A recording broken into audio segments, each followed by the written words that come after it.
Okay, so welcome to our podcast. This is a little bit different today because this podcast is a spin-off of our radio show.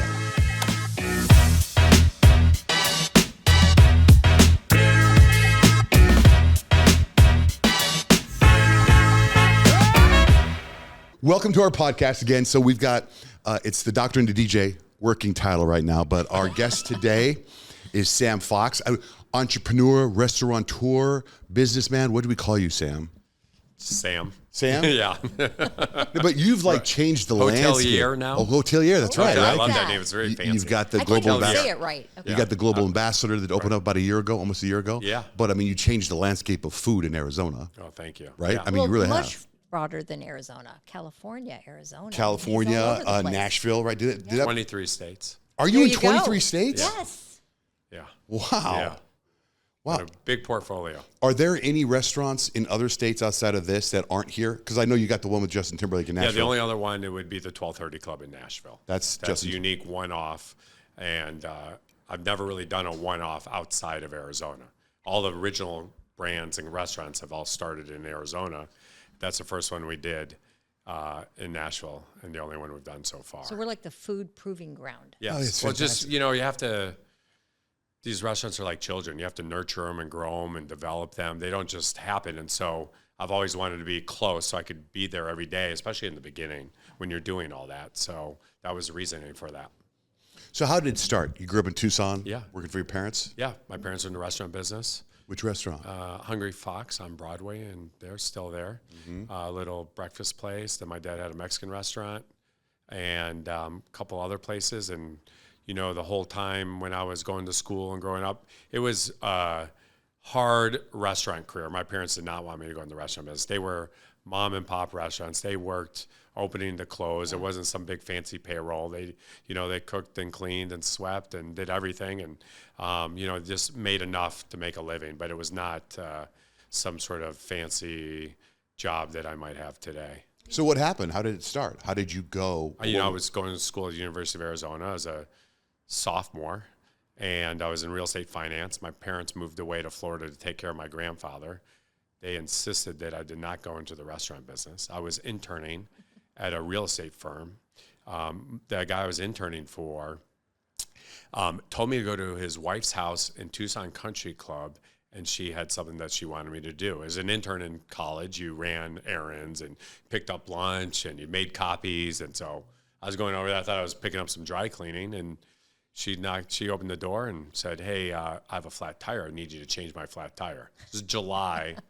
In the summer, I'm this little preppy intern. I got my khaki pants on and my white shirt. And she goes, "Can you change the tire?" I said, yeah, and I'm not really mechanically inclined. So it took me about an hour to change the tire, about 150 degrees on the asphalt. My clothes are ruined. I get in the car. She barely says thank you. I drive back to the real estate firm, which is at Williams Center, walked in and to my boss and said, "I quit." And walked out of the door, and I said, "I'm never going to work for anyone ever again."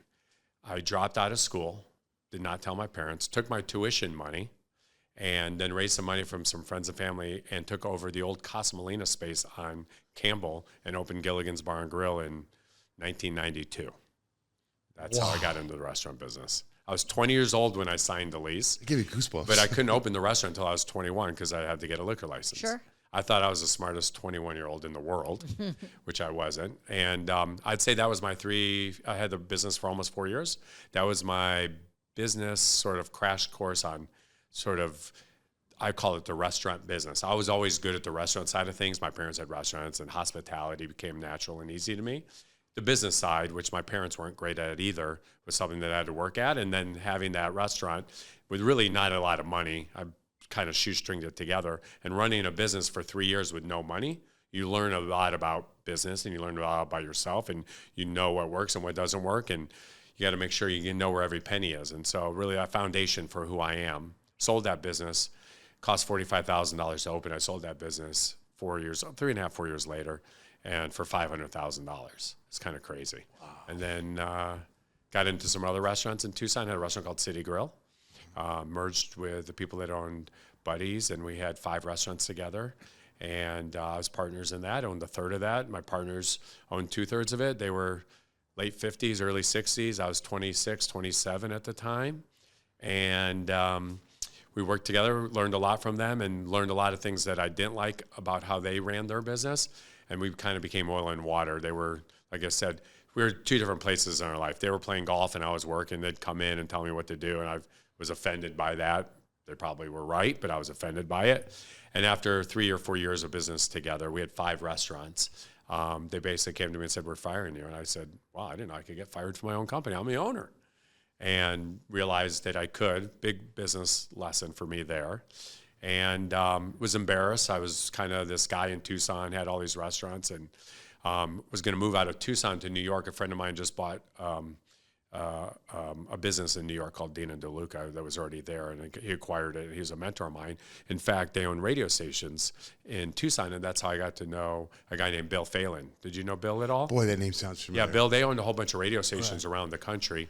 I can't remember the company, but Bill would come into my first restaurant, and he would mentor me, and then over the years, I got to know him. And then when my partners fired me from that, he goes, oh, you should go talk to a guy named Leslie Rudd, who was living in Napa at the time. Leslie had bought this Dean and DeLuca brand. And at the same time, while all this was going on, I started to date a girl that was 7 years younger than me, and she was a senior in college at the University of Arizona.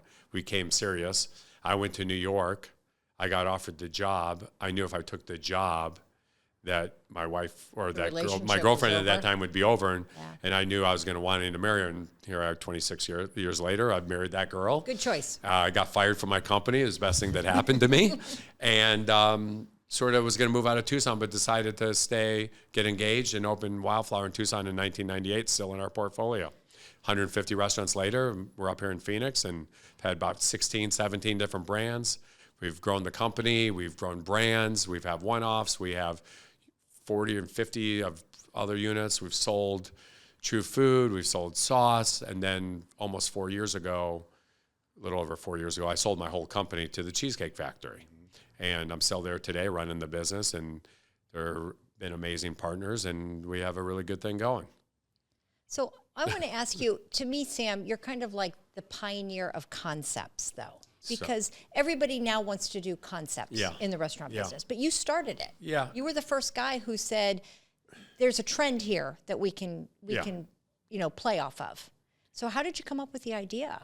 Well, all ideas are different, but all the ideas came from. As far as True Food goes, if you're referring to True Food, Andy Weil, who is our partner in it, his business people reached out to me and said, hey, you want to come, Andy wants to talk to you about doing a restaurant. And I said, I don't want to do a restaurant with Andy. And Andy used to come to my restaurants and eat all the time. And, Andy was this sort of early to sort of healthy eating. And he was an early adopter. Early adopter. Yes. And I was like, I don't need that. I don't want to have a partner who's a doctor and have these crazy things. And so Andy invited me down to his house down in Tucson. And I took my wife and we had dinner and cooked a whole bunch of food that I would never eat.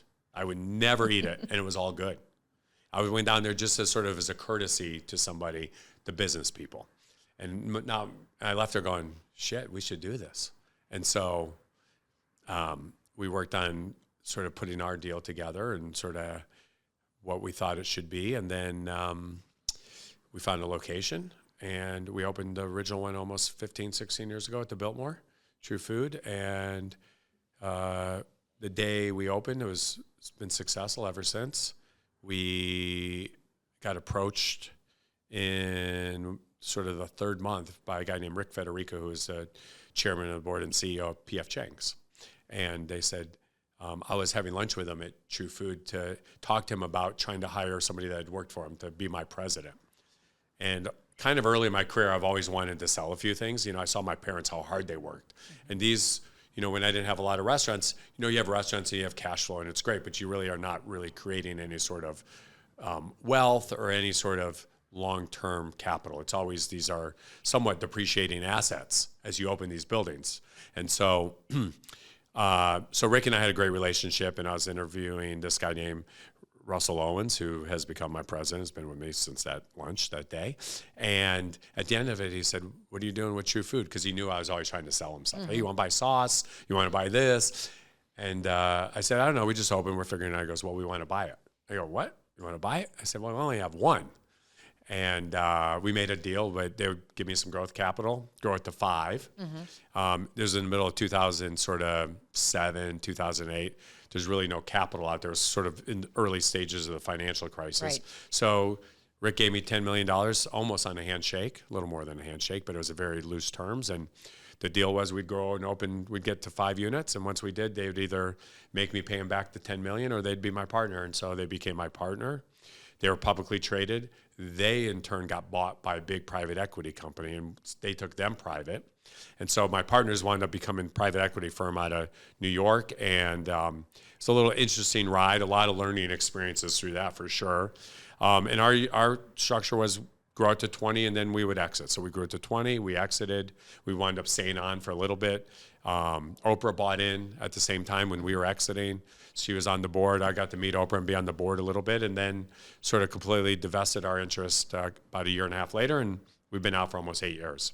So True Food has nothing to do with... Nothing to do with anything that... We have nothing to do with True Food for the last 7 or 8 years. Wow. Yeah. Neither does Andy. Yeah. And he does. He kept his money in the deal. He did? I took my money out. Oh, wow. So if a new True Food pops up somewhere, you have nothing to do with it? Correct. Yeah. So I grew up in the restaurant business, my dad, in Tucson. Yeah. In fact, he had a Taco Bell that he sold to Greasy Tony. Do you remember Greasy Tony's? Yeah, sure. Yeah, that was my dad's Taco right Bell. there. That's a good story about your dad, though, and where he went wrong. Oh, God. On campus. I used to go there like late night drunk all the time and eat. Yeah, you want to hear, this is a horrible story. My dad owned the rights to the Taco Bell in all of Arizona and sold it in 1977 to go open a Sambo's. Yeah, that didn't work out. Made the wrong that didn't move. work out. Yeah, it's okay, right? Yeah. That didn't work out. Yeah. But I remember him coming home after 18, 19 hours. I remember him taking off his shoes, and he'd go, and he would massage his feet, and he'd tell me about appreciating the little things in life, right? Because he worked his ass off. Yeah. And it makes me think about health and fitness and how he never had time to exercise until much later. Yeah. So here you are running these restaurants. Are you exercising? Are you eating right? Are you your worst customer? You know what I mean? We, True Food was not how I ate. I was a Zen Burger guy, right? And Zen Burger's not bad. But I'm a fries. There's a burger there called the Sam Burger. Oh, okay. It's bacon. It's Thousand Island. It's cheese. And so that was me. I was the Sam Burger. And then we opened up True Food, and I'm like, okay, this isn't, So when we developed the whole brand was developed about food that I liked, not what Andy liked. Right. I knew, Andy's audience was 10% of the world at that time, right? Uh-huh. Right. And I figured if we can make it that I liked it, I was the other 90%. And so that was really, we worked on the food in my test kitchen, and it was healthy. And if I liked it, we would make it as a menu item. And, Andy would share ingredients and ideas. And, we were really, really, really early to kale, really early. Mm-hmm. And, and just like sea buckthorn and just some things that I never heard of at the moment in time. But, I just dove into it, and, it turned out to be, great. And so that was sort of the first time where I started to say, okay, maybe I need to take care of myself a little bit better. Oh, really? So did you do blood work? Did you do stuff like that? And you're like, I got to eat better. Did you feel better? Well, I don't want to tell you what happened, but I had a minor heart attack, and from eating all the red meat, and I had a stent put in my heart, 16, 15, like right after True Food opened. Uh-huh. And so that was sort of a wake-up call. And so then I started to get on a program. And Did you know you were having a heart attack? I knew I was having a heart attack. It was the craziest thing. I was, that day, I was actually at Zen Burger, and I was talking to someone, and my breath got I was like, oh my God, what's happening? I sat down, caught my breath. I thought I was a little bit dizzy, and didn't really think that much of it. And I was living at the waterfront at the time, I remember. above Sauce there, and we have Olive and Ivy and Culinary Dropouts there as well. And I was sleeping, and I took an Ambien that night. And literally, when I take an Ambien, I never wake up. I'd wake up in the morning. Literally at 2:30 in the morning, I woke up, and I'm like, my chest I was like, oh my God, something is wrong. And I couldn't really tell. It wasn't like I just couldn't tell what was going on. And so I get out of bed, and I put on my clothes, and my wife goes, what are you doing? I go, I'm going to the hospital. I think I have a heart attack. She goes, well, let me call an ambulance. I go, no. I live in a high rise with 90 other people. I go, I'm not getting carted out. I'm not getting carted out of here. No. No way. I drove myself to Osborne, and told him I was having a heart attack. The doctor there kind of looked me over, did some things, thought I was having some sort of like angina or something, and was there for 2 hours. He goes, I can't find anything that's wrong. And he goes, I said, well, I'm telling you, there's something wrong. And I said, I'm not leaving here until I see the cardiologist. He goes, well, he's not going to be in until 6 in the morning. This is like 4:30. I said, I'll wait. Waited in the emergency room. Cardiologist came in, and hour later, I'm in the stent lab having a stent put in. They did some sort of test, and my blood, everything was elevated, blah, blah, blah, blah, blah. And so, yeah, it's kind of actually somewhat of, I kind of changed my whole lifestyle after that. And it was kind of good. That was so minor and just, so it was just a great wake-up call early in my life that I needed to do something about you were that. way young. So, yeah, I was 39. Did your dad have any kind of thing like that? Is it hereditary? My dad had a stent put in, but he was in his sort of 70s by the time he had that. So since then, you've completely changed? Like I don't know if I completely changed. Okay. If you feel different. Still eats a Sandburger. Let's not. Well, she's my doctor. I know. And she's told me about you don't want, do this because you don't want to get a stent. And I've talked to a couple people that have it. So now that you've had it for so long, is your life normal? Yeah. Like you don't go, God, I can't go climb Camelback because I have a stent. No, I'm in the best shape I've ever been. Okay, in. that's what I was wondering. wondering. Yeah. I did the keto diet for about 3 years, lost a lot of weight. And then, I've been really getting, in the last 5 to 7 years, I just became more active, just really watched what I eat and when. It was more importantly when I ate. I'd eat, when you're in the restaurant business and you're working in the restaurants, you kind of eat at the end of the night every night. And you have sort of this access to all of this food, right? And so it was, I had just to change when and what I ate. And so I try and eat as early as possible. No, I see you. You're an early eater. He is. And and so that's right. Because I was you. Yeah. I asked you for reservation at 5. Like, let's go at 5:30, and everyone looks like 5:30. We do 4:30. So like for eating, I'll eat at 5:30, 6 o'clock. For dining, that's a whole nother. So, I know. Going out to dinner, having a drink, that's a whole nother experience. Yeah. So.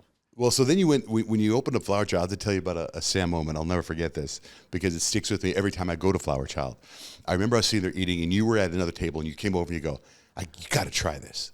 You go, it's this new thing we're going to put on the menu. And it was the corn, the quinoa corn. Yeah, with yogurt. Yeah, you were like, you got to try this. Yeah. And I remember it was freaking phenomenal. Oh, good. And every time I go, that's the thing I get. And I just remember that moment where you sat down. Yeah, right? That's fantastic. We have 36 flower children now. What? Yeah.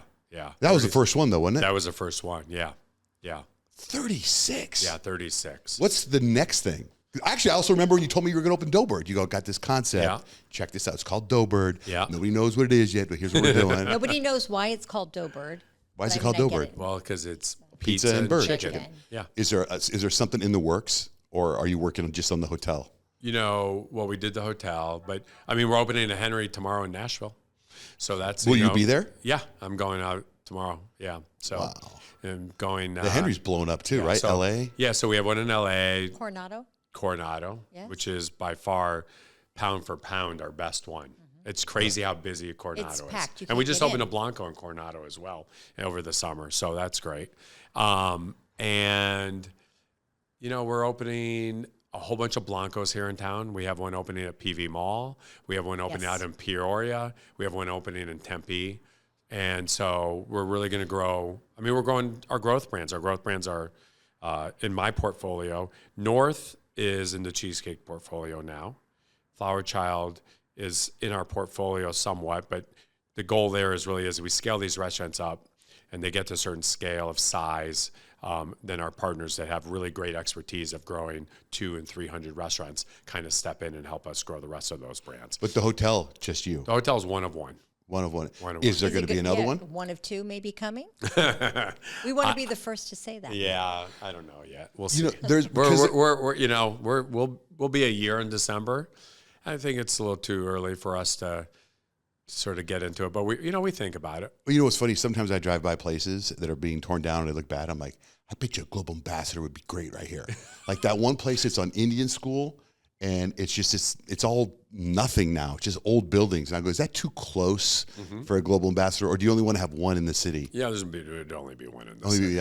Okay. Yeah. And what's the concept of global ambassador? Is it a place like is the pitch like, hey, it's a place where you want to come for 3 or 4 days if the Super Bowl's here, or it's not like a resort where you go for 2 weeks? What do you call it? Boutique-y? Yeah, boutique hotel. What do you think it is? I Love to hear what you think it is. I don't know what it was. It was a utility hotel. You for lived me. there for 10 days. For 10 days. Yeah, right. It was. You know what? I was blown away by something. I was blown away by the staff. Yeah. The friendliness of the staff. And I said to Blake, my wife, I was like, how does he hire these people? Like, how do you? Because I mean, I have 8 people on my show, and hiring them was a pain in the ass. We only have 9,000 Yeah, employees. that's what I'm saying. Like, I mean, it's just training, giving everyone the tools to be successful, hire the right people that, maybe just have the right hospitality mindset, and then set the example, lead by example.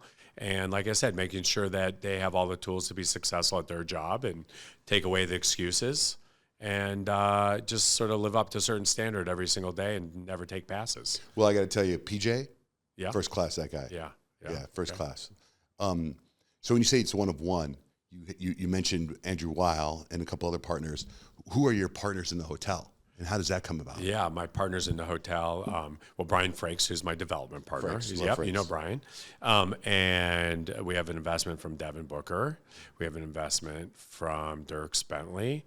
And we have an investment from Larry Fitzgerald. And so I asked those guys to join us at the hotel as far as being investors. I really wanted these Arizona icons, people who I look up to in Arizona, who I think are doing great things in their field, but also great people. That was even more important. Obviously they're great at their sports, but they're all great humans and very giving to the community. And I thought they would represent and sort of align ourselves with them. And so those guys were quick yeses. And it's been great. They've been nothing but supportive. We don't sort of play that up. It's just sort of some known, some not known. And it's great the way it started organically. I mean, Yeah. just like Kendall Jenner posting that she was having dinner there the other night. Yeah, she was there they had a whole bunch of rooms, and they were doing some stuff for their tequila, and just so that And then was she went fun. to Tucson. Yeah. She was in Tucson too. Yeah. But it was like, I saw you repost her thing, and I was like, what? Yeah. And I was just there 2 months ago. Yeah. No, but actually I was there a couple weeks ago. But So that's it was crazy. fun to have her in. She's been in a few times. Yeah, I've seen. I remember one time she came out of a Pilates class, and somebody posted it. Like Got she's it. just like hanging out there. Yeah. But you get it because she was, also dating what's his face Booker. I don't want to say what's his face, but but anyway. And then you got Justin Timberlake. The thing with Justin Timberlake. So are you starting to branch into the celebrity world? It's not by design.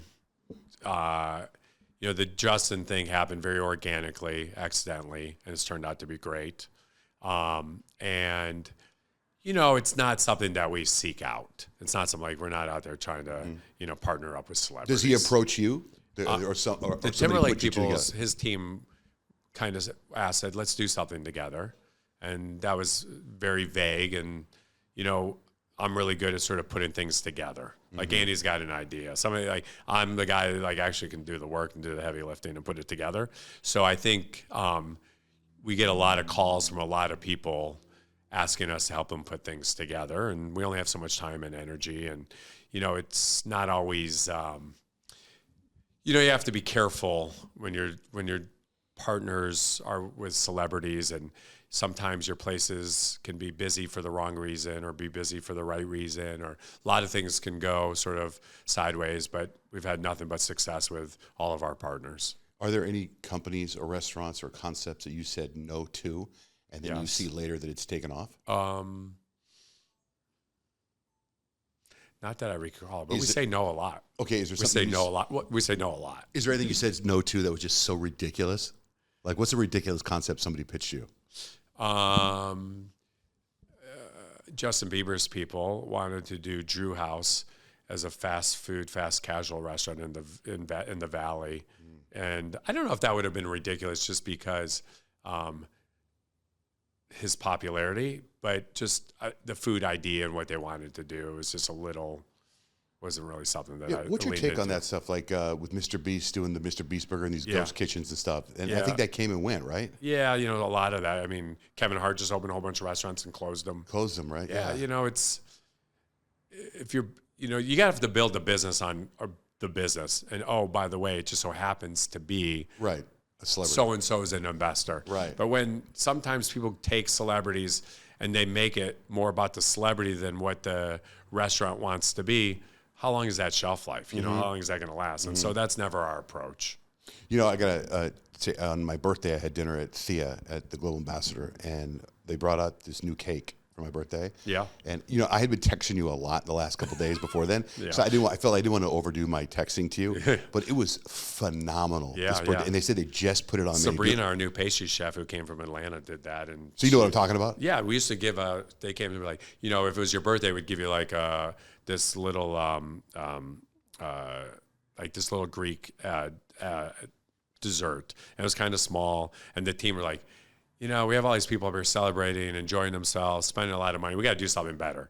So they came up with this cake, and Sabrina's our phenomenal. new gal, and it's great. So It's phenomenal. Like I was like, I think I texted Sam like 10 times the last 2 days. I go, do I want to text him and tell him how great this cake is? Sure. Hey, I won't. Hey, we can Same always, with the steak we too. always love hearing positive stuff. Yeah, you but know, I you didn't never wanna- I didn't never wanna hear over- that enough. I didn't want to overdo my texting So, to you, yeah. especially after you helped me in my crisis. Sam, do you have final say? Do you test everything? Every before it single hits item. it? Yeah. Okay. And you say, I like it, tweak it. This isn't really where Yeah, we we have wanna a be. big chef team. We have a big culinary operation. We have a test kitchen in the Henry that the gentlemen and the ladies are in there cooking all the time. And we're just always working on food. And I'll come up with a lot of ideas, and I'll say, okay, let's do this and this. And then the team will sort of run with it. You know, just like how I can put deals together, the chef team can put the menus and the food together for me. And then we have a great working relationship. My culinary partner, Clint's been with me 18 years, 19 years. And so, you know, it's we have a pretty good routine, pretty good idea what we like and what we don't like. And when I'm doing it is, the difference is I don't let the chefs cook for what they want. I want the chefs to cook what we think the guest wants. And so we really take that approach of, you know, what do the guests want? Not what Sam Fox wants, or not what, you know, some chef that might want, you know, 32 ingredients and stack up something or whatever. And so we're, you know, we try and take an approach of what does our guests that walk into the door want to eat? But are you doing focus groups on who your guest is? No. No. So you come up with no Doughbird, and focus. you're like, who's going to go to Doughbird? Yeah. You don't do that. You don't try to figure out, here's who. I mean, I always try to do that, but I don't, you know, it's not like 35-year-old females can eat this restaurant. You don't do that kind of stuff.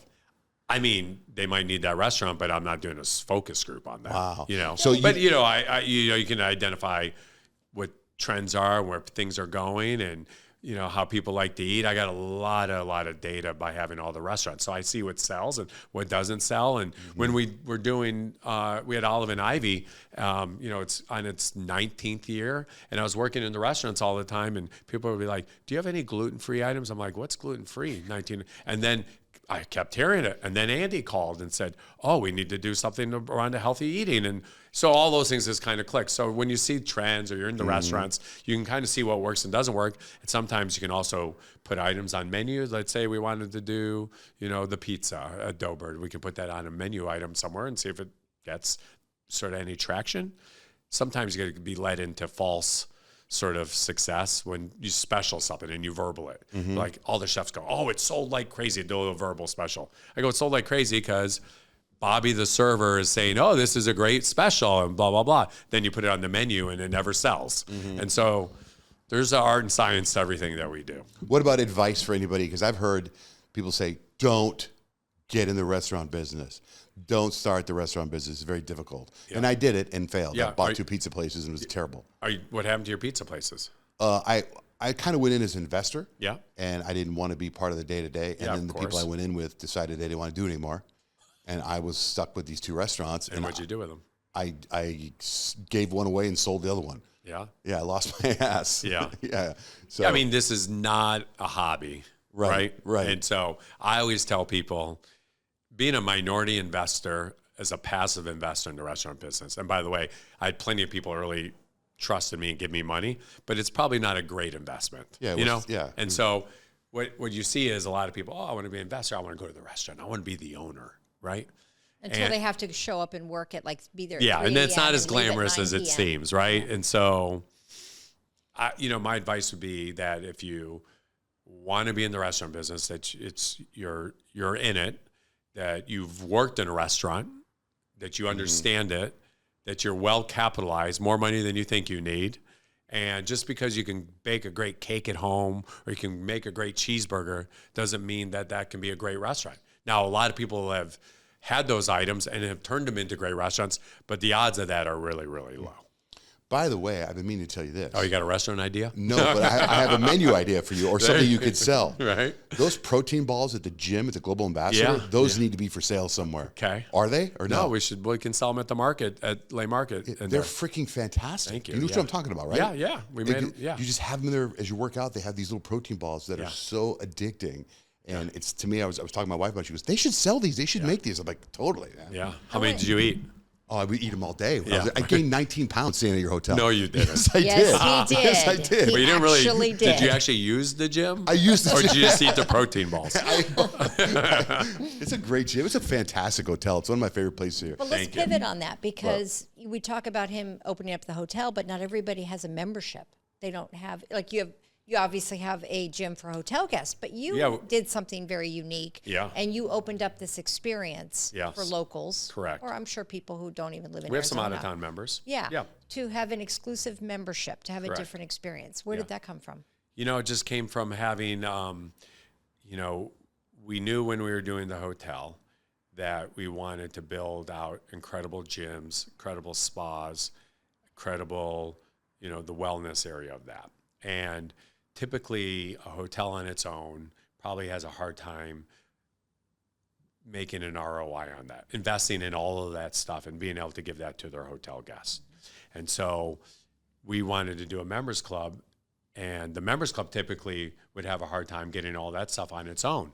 So we took the members idea and we took the hotel idea and we put them together so we could have a great experience and invest enough into the facility and the capabilities of what we were doing there. And so that's how that's so special. I mean, it's a nice gym. We got incredible amenities. We got cold plunge and steam and sauna and, cryo. And now the infrared saunas are working finally. And all these amazing things that if they were on its own, it would be really, really hard, but together it really, really works. That's beautiful. Yeah. So. And there's so many people, I was going to say on my street, we both live on the same street. Yeah. There's a handful of people on our street that go there. And in you should be a member. I should, but I heard there's a wait list. Well, you might know someone. There you go. It's such a great place to unwind and chill. Yes. Like I freaking love that place, Thank you. man. Yeah. Yeah. I mean, there's nothing like it. Like, Did you spend any time in the locker room? Yeah. The locker room's a great hang. But here's the thing: you got these great protein bars in the gym. Then you go down to the locker room, and there's Reese's peanut butter cups, and there's Snickers bars. Yeah, maybe you shouldn't join. I know. But I like just sitting there, and like I was on my phone. I was doing a little bit of work. I was prepping some stuff. Like it was just peaceful. Yeah. You know, because at my house I got 6 dogs, 3 kids. It's chaos.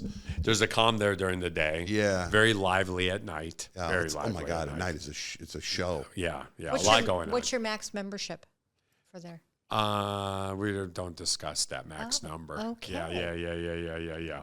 We don't talk a lot about the membership, but it's something we have, and we're fortunate we have a lot of great people that believed in us, and so kind of keep it a little on the down low.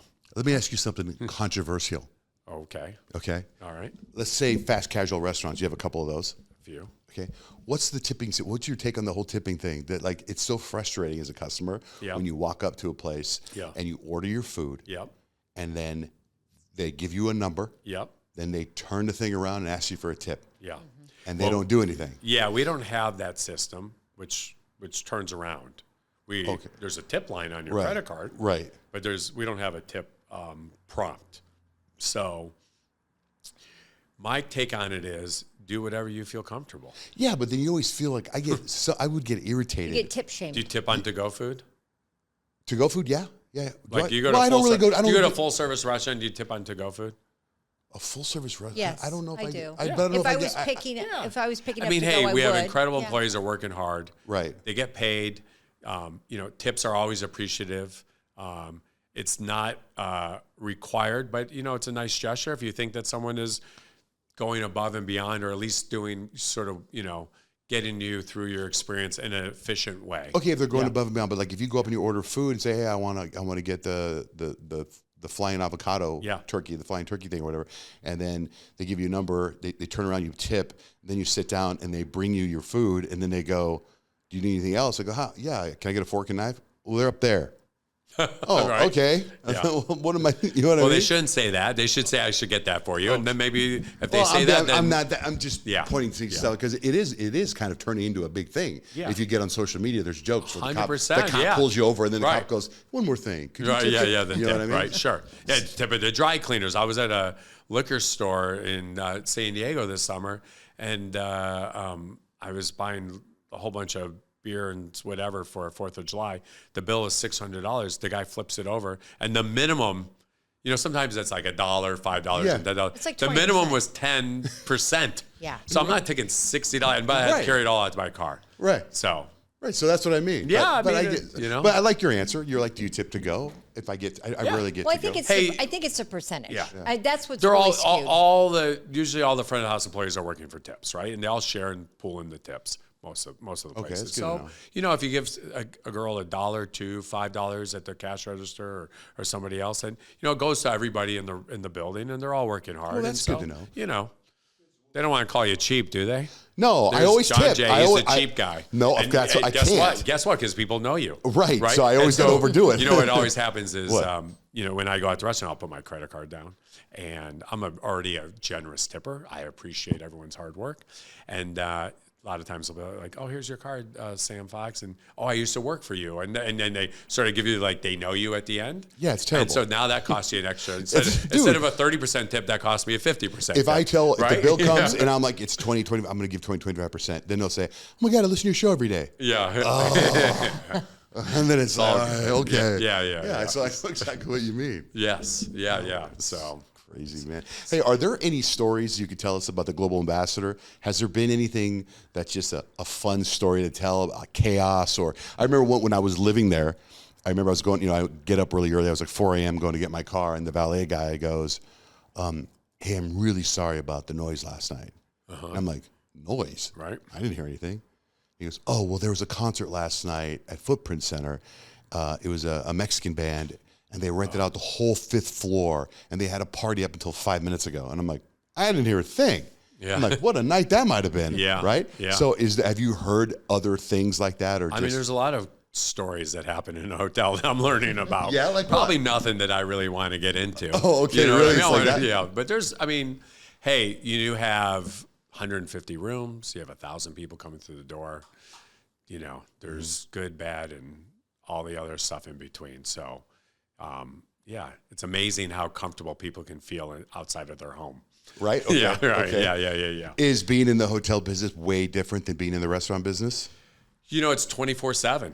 The concert was in the middle of the night. You didn't hear about it, but probably a whole bunch of other guests heard that concert and probably complained. And, so you're always on. You're never closed. A lot of hotels before COVID, it's kind of a fun fact, never had doors that locked because hotels are always open. Mm-hmm. COVID, it's like a lot of these places had to close for COVID, had to put locks on doors. And so we're always open. We're always there 24 hours, 7 days a week, Christmas, 4th of July. And so there's a lot of things that a lot of people are coming through the building. A lot of, it's life. Okay, so can you, as the owner, the CEO, the president, can you get sleep? Or is your phone always on and people are calling, texting? We have an amazing team that sort of insulates me from most of that. Okay. And, depends on sort of what could happen. If like a water main broke or if something, truly bad happened with it, I needed to be alerted, the team would get a hold of me. But we have an amazing team there that keeps me out of it. But what about, just generally speaking, about sleep? Do you focus on that at all? That's my new thing right now. Yeah. The sleep thing is something that I somewhat have struggled with as far as, I never have a problem falling asleep. I can fall asleep as quickly as anybody. I have a weird thing. I actually do need to fall asleep with the TV on. So I have a timer on my TV. So I put on the 30-minute or 15-minute timer, and I just kind of close my eyes, and it's sort of my calm app, basically, which I also have. And, I fall asleep, and then sometimes I have a hard time staying asleep. 3 or 4 in the morning, I wake up, my mind's racing. And so I struggle a little bit with managing through that. And, we get up early to begin with. Our kids when they were living there before they'd go off to college, we'd get up early. We also have a dog. Dogs don't always make you, my dog's sleeping on my head, moving around all the time. Hey, I'm also not getting any younger. Sometimes I got to go to the bathroom in the middle of the night. So my problem is if I wake up, I have a hard time falling back to sleep. So if I have to go to the bathroom, the dog, hear a weird noise or something like that, I'll wake up and then I struggle. And what always happens is let's say I have my alarm set for 5:45 a.m. I'll wake up sometimes at 3 and I'll fall back asleep at 5:15 and I'll wake up at 5:45 and I'm like, oh my God, I feel like a train. So you don't monitor your sleep. You don't wear an Oura ring or a Whoop or any of that stuff. But I used to, and then what did I do? I mean, okay, good sleep score, bad sleep score. Right. I don't change my, and I never changed anything about it.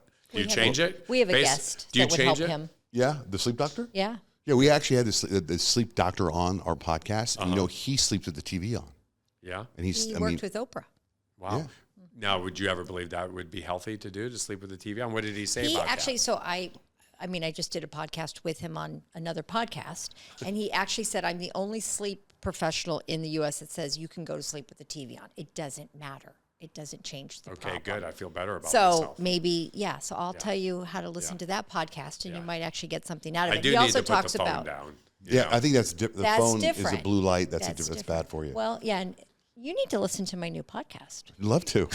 Yeah, we all know that's bad. But blue light, it's really more about the activity of the brain when you have your phone on. You're actually processing information. You're telling the brain, wake up, I need to respond, I need to be appropriate. And that's a bigger issue than just the lighting. But there's help for you, Sam. There's ways around your problem. But you brought up a while ago that you were taking Ambien to go to sleep. This was a while back. Right, so you don't take that anymore? No. I'll take a melatonin once in a while. But, I'll never do anything more than like 3 nights in a row. So if I have a hard night to sleep, I'll maybe take melatonin. I travel a lot. So if I travel, I usually take a melatonin. So if I'm going to Nashville for next couple of days, 2-hour time change, I'm working all day. I get back to the hotel room at 10, 11 o'clock at night. And, it's just sort of I'm wound up. And, so it kind of takes me a minute to sort of settle in, and I'll take a melatonin. And so if I do that for a couple, 3 days, but I never do more than 3 days. Do you drink coffee? I do drink coffee in the morning, never during the day. And I usually have I always pour a full cup, but I never drink the whole cup. I'm a big iced tea guy. So kind of like the coffee is a means to get me to my iced tea. Because your energy level's off the charts, man. Well, thanks. It's off the charts. Yeah. What time do you go to bed? It kind of depends. It could be anywhere from 9:30 to 11:30. Well, that's late for us. Yeah. So you get up early. You get up early. I was at your clinic. You were there early, and I would say, I like to be in bed by 10 o'clock. What about working out now? Yeah. So at the Global, I have a gym at my house. I don't really like to work out. I do when I want to do like weights and heavy things like that. Brian, who's the trainer there. Oh, that guy's great. Yeah. And he's worked. I've worked with him. He used to work in one of my restaurants 12, 13 years ago. And so he's got great hospitality for a trainer. And so I'll go with him 1 or 2 days a week in the afternoon. It's hard. I don't like to be in there when there's a lot of people, because then I don't get nothing done. Right. And I'm talking to, I'm talking to people, and then it's like next thing you know. So I'll work out at home. I play a lot of pickleball. I do the loop, on our street. Yeah. So I do that. The castle loop, or just the loop? The loop. Okay. But I'll start at my house, go all the way down, and then go all the way up. Okay. It's 3 hours. What I love about it, it's 1 hour. Mm-hmm. If I go fast, I can do it in like 53 minutes. Mm-hmm. And so I'll do that maybe twice a week. Now that it's getting nice, I'll pick that up for sure. I don't have to do it so early in the morning. And then, I just try and stay active. I just try not to sit. I'm not a desk sitter. Right. Where was I? I was, I did the loop, and we're doing something out at the Cardinals called the Morgan's Athletic Club. They built a new facility, and we're managing the hospitality in there.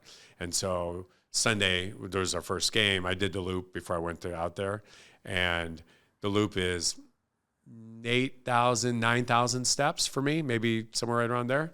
And I looked at my steps at the end of the day, and I had 21,000 steps. So I was just trying to keep active. Right. You know? Yeah. So, Right. So Well, you say you're opening this thing at the Cardinal Stadium. Is it? It's called what's it's called the Morgan's Athletic Club. They created a new 350 new seats in the end zone. Oh, I saw that. Yes, and so those seats come with hospitality. It's almost like courtside at the Suns game. But is it? So Is it called? It's not. Hey, Sam Fox is doing this. It's called the Morgan's Athletic Club, hosted by the Global Ambassador. Oh. And the Morgan's Athletic Club. Morgan's was the first name of the Cardinals in the 1800s, late 1800s, before they came the Cardinals.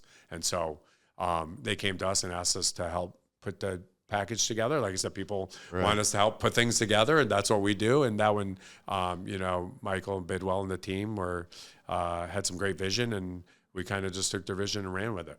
God, that's fantastic, man. So. Dude, you're like a genius. It's unbelievable, man. I don't know about that. Yeah, you know, it's funny you brought up COVID. I remember when COVID shut everything down, I was like concerned that my favorite restaurants would go out of business. So I would call all the owners of the restaurants on my show. Remember, I put you on. I was like, what's going on? Yes. Let's keep this place keep this place bumping. Yeah, man. you were great. It was scary times for a lot of people. It was, right? Especially restaurants were closed like crazy. Just the unknown is never a great feeling. You can't see that happening. You can't see that happen again, can you? I mean, who knew that was happening? I just can't. I can't. I don't think do you think like that? What? No. I'm reading somebody else in the room here. No. Behind the scenes, we got a CIA guy. What? Can it happen again?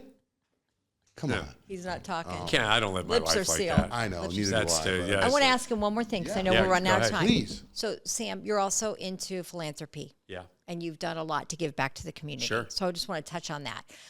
The one project that I saw was, I think it was Feed the Soul. Yep. Is that right? Yeah. Is that still an active that's, area? we have in our organization and in our personal household, we sort of have a mission of we want to feed people and we want to do a lot of things for children. So we're big in Panda, the title sponsor of the Panda Fashion Show every year.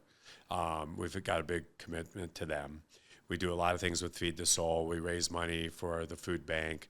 We do a lot of things for, You Mom, all the ones that everyone knows. And we're really You did stuff with us with our Love Up Foundation. I remember we started for foster kids a program where after they graduate high school, they could get a job working for Fox Concepts somewhere and get them ready. We also try and come up with fun, creative stuff. Like we'll do something for an auction item. Hey, come get an internship for 2 weeks and spend a day with me. Just kind of like fun stuff that makes it more interesting. But we're very fortunate. The community has been incredibly supportive of us, and it's our obligation, and it's our mission. We want to do right by the people that take care of us, and so children, people that need a meal, all of that, that's something that we work on and talk about all the time to try and make this community a little bit better. That's fantastic. Thanks, man. Hey, so what do you think so far? The podcast was good? Good? I mean, I was on. Is it good? I thought it was good. It was a good podcast. The crowd likes it. I have a question for Carrie real quick because I'm noticing your legs right here. Oh, is that yes. weights? No. What is that? It's not weights. I was a guinea pig for a new project. Oh, wow. Wow, right? I thought it was putting the weights on okay, here. so it's a cool story. So there, we all know that there's all kind of lasers and different treatments that people will use for different things. So for skin tightening, Oh. one of those things, there is a product out that actually cores your skin out. Cores. So it takes chunks of your skin out to create holes. And then those holes grow back together tighter. So it's a way of avoiding a tuck or a lift. So you're removing skin in these little micro cores. And then those micro cores fill back in with collagen and they get tighter and it tucks everything up. So normally this is done around necks, like for you, Johnjay. We can talk about your neck. Yeah, I got faces, you try everything. I do everything, bro. But I volunteered to do it on my knees. You're like an infomercial for all this stuff. Yeah, he is. I volunteered to do it on my knees, but this is why I volunteered. Because they said normally the recovery time is 3 weeks. And I said, I doubt that to be true if you use hyperbaric. So what do you think I did? Yes. So I postulated out that if someone did this, instead of being down for 3 weeks with the visible remnants of this, that you could fix it in a week. So I am 2 days out from this procedure. The hyperbolic chamber, have you been? Oh, yeah. Oh, yeah, all the time. all the time. Yeah, I broke my ribs, and They took care of me over there. I went went to there her place? 7-8 days in a row and tried to speed up my recovery. I had to travel to Europe, and literally, I'm like, I got to do whatever I can to try and heal. How'd you break your ribs? And rib fractures are like 4 to 6 weeks to repair. It's kind of a crazy story. I got a little vertigo, and I fell. I was actually in my gym stretching in the morning, and I fell into a wooden sort of chair arm rail and crashed like violently through my body into it. And broke 3 ribs. I thought this was the most pain I've ever had in my life. And so you went to hyperbaric? I was so I went, and then I was like into it for 4 or 5 days. I'm like, oh my God, this is the most pain I've ever had. And like you can't friends of ours recommended going to the hyperbaric chamber, and it was great. What a great setup you have there. It's amazing. So bottom line, that's why it's this. Okay. But it is like the first day there was blood oozing down my legs. It looked horrific. And this is day 2. And yes, it's noticeable, but it's about 80% better. So I think about day 7. How long do you go in the hyperbaric chamber for? I usually go in for 90 minutes because I'm kind of an efficiency person. So if I'm going to stop my life and turn off my phone and get in, I got to get some serious concentration out of it. Yeah. Well, thank you, Sam. Thanks for having us. Stop by Sam Fox Restaurants. Go to the website? FoxConcepts.com? See how FoxRestaurantConcepts.com. Global Ambassador. Global Ambassador, yeah. 1230 Club. All different. Oh, yeah, that's right. Yeah, we got it all.